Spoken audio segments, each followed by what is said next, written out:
현대는 세계에 한국을 알리고 있는 상징적인 기업 중 하나입니다. 현대 없는 대한민국은 상상하기조차 어려울 지경이지만 그 현대가 총소리만 들리지 않을 뿐 태국에서 생사를 가르는 파업 전쟁을 치르고 있다는 소식이 들려옵니다. 현대는 버티고 버티다 결국 태국 공장에서 손을 뗄 것이라는 소식을 전해왔는데 해당 소식에 커다란 충격을 받은 태국인들은 뒤늦게야 무릎을 꿇고 빌며 참회의 눈물을 흘리는 중이라고 합니다. 과연 어떻게 된 소식인지 지금부터 좀 더 자세한 내용을 살펴보겠습니다. 태국과 한국의 경제 관계는 이제 단순한 비즈니스 차원을 넘어선 아시아의 성장 동력을 이끄는 상징적인 협력 모델로 자리 잡았고 태국 내에서 한국은 단순한 투자국이 아닙니다. 한국 기업들은 태국 경제의 한 축을 담당하며 도로 곳곳에서 메이드 인 코리아라는 문구를 찾아볼 수 있을 정도로 깊이 뿌리를 내리고 있는데 특히 삼성의 전자제품, 포스코의 강철, 그리고 현대의 차량은 태국 소비자들의 일상에 깊이 자리 잡고 있죠. 태국 경제부총리는 태국을 단순히 농산물만 파는 나라로 만들고 싶지는 않다면서 바이오 산업과 제조업을 핵심 산업으로 키우는데 한국 기업에 투자를 요청한다고 강조해 왔는데요. 특히 태국이 세계적 자동차 생산국으로 도약하겠다는 야망을 품고 있는 만큼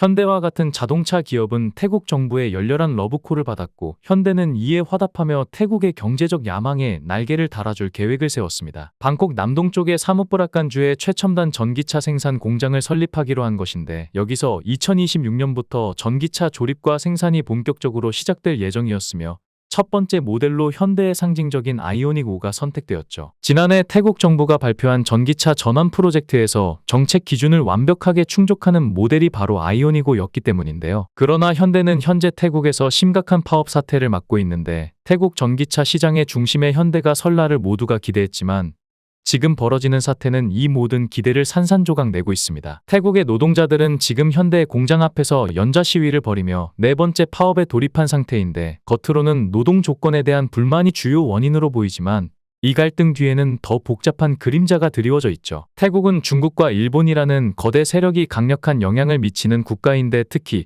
중국은 태국에서 상당한 경제적, 정치적 영향력을 행사하고 있고 심지어 중국 공안이 푸켓 같은 태국의 유명 관광지에서 순찰을 돌 정도로 중국의 손길이 뻗어 있습니다. 현지에서는 중국이 태국 내에 반한 감정을 부추기고 이 감정이 현대차 파업에도 영향을 미쳤다는 이야기가 나오는데 이는 단순한 노동 문제가 아니라 국제적 영향력 싸움에 현대가 휘말렸다는 해석을 낳고 있죠. 알려진 바에 따르면 현대는 태국 노동자들에게 평균 임금보다 1.5배 높은 급여를 지급하고 있으며 무료 점심과 최상급 기숙사까지 제공해왔는데 이는 다른 기업들이 흉내내기 어려운 수준의 복지로 현대 공장에서 일하는 것은 태국에서 최고의 직장을 얻는 것이라는 말이 나올 정도였습니다. 그럼에도 불구하고 노동자들은 파업을 멈추지 않고 있는데 이쯤 되면 단순히 임금이나 조건 문제가 아니라 외부적인 힘과 정치적 계산이 작용했을 가능성을 배제하기 어렵습니다. 실제로 삼성이 먼저 태국에서 노동자 파업에 홍역을 치렀고 그 여파는 베트남에서도 이어졌는데 삼성조차 베트남 시장에서 반복되는 파업과 갈등으로 인해 고전한 사례는 한국 기업들이 동남아 시장에서 직면하는 어려움이 얼마나 심각한지를 보여주죠. 현대 공장은 태국 내에서만 1만여 명을 직접 고용하고 하청업체까지 포함하면 4만 명 이상의 일자리를 창출하고 있는데 이 공장이 멈춘다면 단순히 현대만의 문제가 아니라 태국 경제 전체에 큰 충격이 될 것입니다. 하지만 현대차 그룹의 글로벌 입지 또한 위태로워질 수 있는데 업계 관계자는 글로벌 완성차 시장의 불안정 속에서 공급 차질은 고객 신뢰를 단숨에 무너뜨릴 수 있으며 이는 현대차가 쌓아온 글로벌 판매 3위의 위상을 뒤흔들 악재가 될 수 있다고 우려했죠. 이런 상황 때문에 태국에 진출해 있는 한국 기업들은 태국 사업을 일제히 축소하고 있는데 최근 방콕 포스트에 따르면 현대차가 2025년 가을까지 태국 현지 공장에서 1000여 명을 해고하고 네팔로 공장을 이전할 것이라고 보도했는데요. 현대차가 네팔로 이동한 이유는 단순히 태국의 파업 때문만은 아니었는데 네팔 정부는 자동차 산업을 새롭게 도입하며 적극적으로 기업을 유치하고 있었고 서남아시아의 신흥 자동차 시장 역시 현대의 시선을 끌었죠. 네팔 최초의 자동차 조립 시설이 된 나왈파라시 공장은 현대와 네팔 정부의 이해관계가 완벽히 맞아떨어진 결과물이라고 볼 수 있는데 지난 5년간 현대차는 파키스탄, 방글라데시, 스리랑카 등 서남아 아시아 국가에 신규 승용차 조립 공장을 세우고 생산을 개시해왔습니다. 현대차에 이어 이미 태국인들에게 학을 뗀 삼성전자 역시 네팔 남부지방에 위치한 나왈파라시에서 LED TV를 생산하고 있는데요. 특히 현대가 네팔로 공장을 이전하기로 결정했다는 소식이 알려지자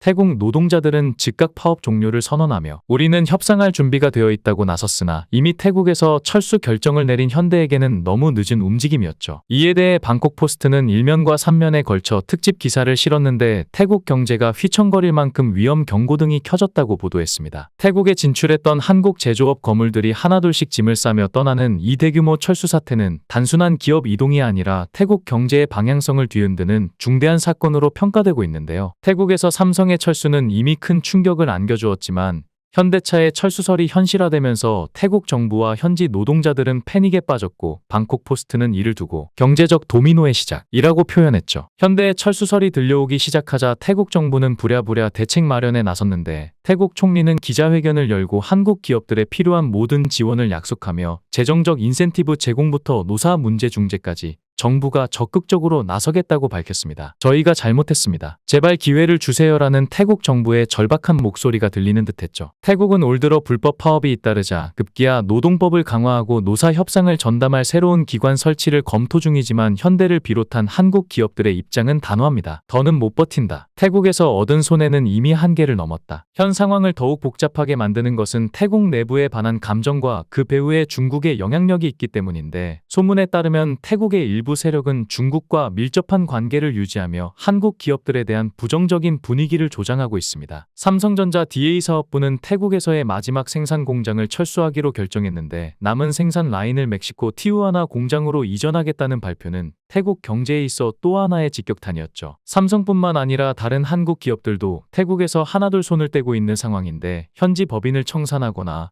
합작법인의 지분을 매각하며 태국 시장에서 떠나자 태국의 한 관계자는 이를 두고 이별의 행진이 시작됐다고 표현했을 정도입니다. 태국은 한때 저렴한 노동력과 전략적 입지를 자랑하며 제조업의 중심지로 떠올랐지만 상황은 급변했고 최근 몇 년간 급격히 상승한 인건비, 잦은 노동 파업, 그리고 불안정한 사업 환경은 기업들에게 더 이상 버틸 이유가 없다는 메시지를 던졌죠. 특히 태국 노동자들의 파업은 단순히 임금 인상 요구에 그치지 않았고 대규모 시위와 공장 점거로 이어지며 기업 운영에 막대한 차질을 초래하자 그 결과 한국 대기업들은 인도네시아, 멕시코와 같은 새로운 시장으로 눈을 돌리기 시작했습니다. 이런 한국 대기업에 잇따른 철수는 태국의 경제 전반에도 심각한 타격을 줄 수 있는 정도인데요. 물론 처음부터 한국 기업들이 태국 노동자들에게 학을 뗀 것은 아니었습니다. 태국 노동자들은 한국 기업을 상대로 빈번하게 파업을 벌여왔는데 이런 악습엔 한 번으로 끝나지 않은 게 문제였죠. 더욱 안타까운 일은 파업이 비일비재하게 일어날 때마다 태국에서 현지 노동자들의 발언권이 점차 강력해지고 말았다는 점인데요. 그들은 임금과 수당 개선을 요구하며 대규모 파업을 진행해 목소리를 높여왔습니다. 최근에는 한국 기업들이 대거 진출해 있는 라용 지역에서도 불법 파업이 기승을 부리고 있고 라용은 태국에서 제조업의 심장으로 불리던 곳이었는데 수많은 한국 기업이 이곳에 둥지를 틀고 생산 라인을 돌리며 태국 경제의 한 축을 지탱했죠.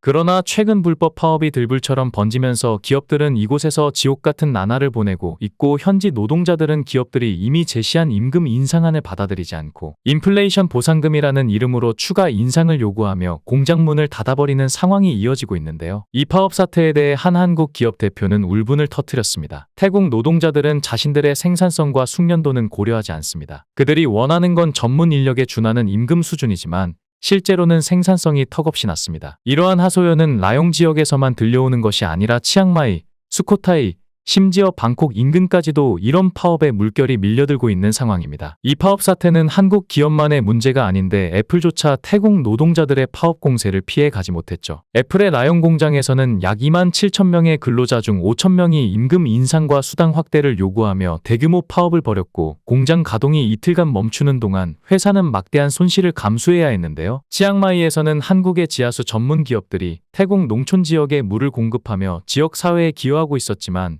이들의 철수가 거론되자 주민들은 불안감을 감추지 못하고 있습니다. 한국 기업이 떠난다면 이 도시는 유령도시가 될 것이다라는 우려가 나오는 이유인데 한 가지 분명한 사실은 라용에서 시작된 이 파업의 물결이 단순히 한 지역의 문제가 아니라 태국 전역을 뒤흔드는 지진이 되어가고 있다는 점입니다. 태국은 지금 중요한 갈림길에 서 있습니다. 앞으로의 선택은 태국의 미래를 결정지을 것입니다. 영상을 끝까지 시청해주시고 귀한 시간 내주셔서 대단히 감사합니다.